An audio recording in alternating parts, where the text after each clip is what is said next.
व्यावहारिक ज्ञान। एक समय की बात है, गांव की 4 महिलाएं कुएं पर पानी भरने के लिए गईं तो अपने अपने बेटों की प्रशंसा करने लगीं। पहली बोली, मेरे बेटे ने ज्योतिष विद्या सीखी है, वह सबका भूत, वर्तमान और भविष्य बता देता है। दूसरी बोली, मेरा बेटा काशी विश्वविद्यालय से संस्कृत का विद्वान होकर आया है, उसने बड़े बड़े ग्रंथ कंठस्थ कर लिए हैं। तीसरी महिला ने बड़े गर्व से कहा, मेरे बेटे ने भी उच्च शिक्षा ग्रहण की है, वह पास ही के गांव के एक विद्यालय में शिक्षक है और अच्छा वेतन पाता है। चौथी महिला कुछ नहीं बोली।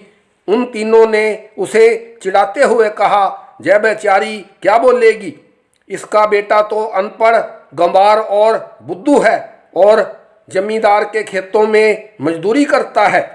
अपने अपने गड्ढे जल से भरने के उपरांत जब वे चारों कुएं से अपने घरों के लिए मार्ग पर चली आ रही थीं तो संजोग से उन तीनों महिलाओं के बेटे एक साथ उनकी तरफ आते दिखाई दिए। तीनों बड़ी अकड़ के साथ बिना उनकी तरफ देखे उन महिलाओं के पास से गुजर गए।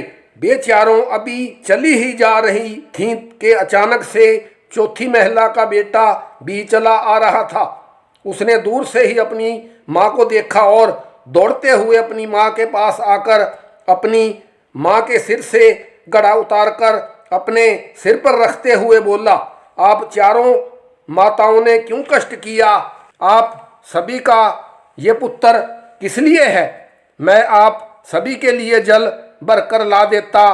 पुत्र के रहते माताओं को कष्ट करने की क्या आवश्यकता है?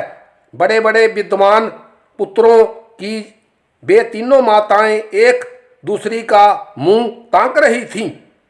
प्रसंग का सार यह है कि जीवन में केवल विद्वान होना ही काफ़ी नहीं है, व्यवहारिक ज्ञान होना भी अति आवश्यक है।